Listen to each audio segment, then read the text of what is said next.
I chose to play with this in the music space because I think it's a really easy place to understand. It's like one dimension. The notes just go from, low up to high. There's 88 notes on a keyboard. And so while I was walking around this weekend, I was thinking about building something that would be able to detect different chords, which are compositional. Between any two notes on the keyboard, there's an interval that you could describe by an offset. Here I've done so by just like giving each one an integer name and saying how far they are apart, although frequency would be the more appropriate way to represent them.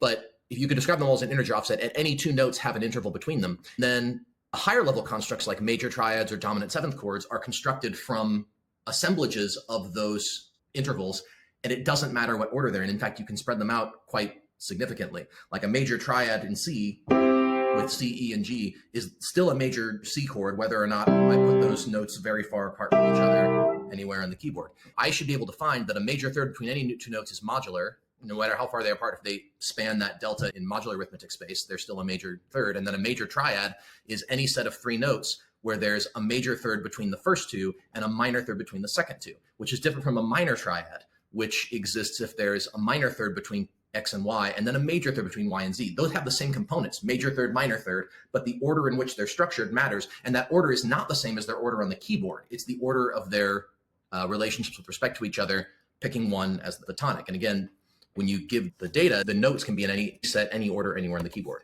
So if I actually choose a middle C triad, which here is just in the standard voicing right above middle C, I should find that there's both a major third and a minor third, but that they form a major triad.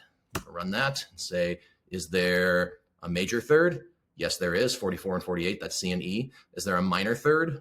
Minor third, 48 to 51, that's E and G. And that should detect that that's a major triad. Yes, there is a major triad, and that there's not a minor triad, even though the two intervals are there.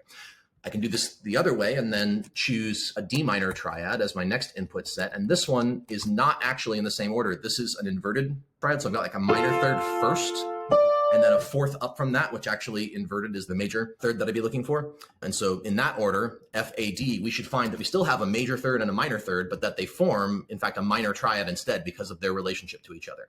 So we should find that we still have a major third, 49, 53, and a minor third, 58 to 49, and that those do not form a major triad, but they do form a minor triad.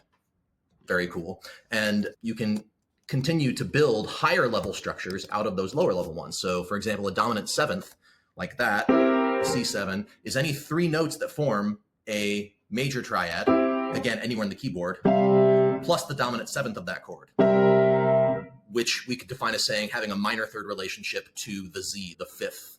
And again, it doesn't matter what order I put them in. Here I've got these mixed up with a B flat 7 over 5 voicing with F in the bass, pretty